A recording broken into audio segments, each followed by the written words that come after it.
வணக்கம் நண்பர்களே. நம்ம பிரச்சனைகள் தீரணும் அப்படின்னா இந்த 12 ராசியில் நம்ம எந்த ராசியில தான் பிறக்கிறது? எந்த ராசியில் பிறந்தாலும் பிரச்சனைன்னு சொல்கிறாங்களே, அப்போ நம்ம எந்த ராசியில் தான் பிறக்கிறது அப்படிங்கிற ஒரு நிலைப்பாடு எல்லார்ட்டையும் இருக்கு இல்லையா? நீங்கள் எந்த ராசியில் பிறந்தா என்ன? பிரச்சனைகள் என்பது நாம் பிறக்கும்போது நாம் வாங்கிய சாரநாதனுடைய புள்ளிகள் தான்.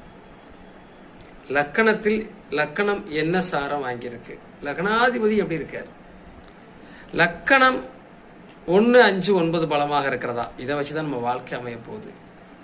இந்த ராசிக்காரங்களுக்கு நல்லா இருக்கு, அந்த ராசிக்காரங்களுக்கு நல்லா இருக்குன்னு நினைக்க வேண்டாம். எல்லா ராசிகள்லையுமே நல்லதும் இருக்கும், கெட்டதும் இருக்கும். அவரவர் வாங்கி வந்த ஜனன புள்ளியை வைத்து நமது ஜாதகம் செயல்படும், அவ்வளவுதான். அதற்கு தகுந்தால் போல நம்முடைய வாழ்க்கையை அமைத்து கொண்டால் கண்டிப்பா வாழ்க்கை நிற்கும். வாழ்த்துக்கள்.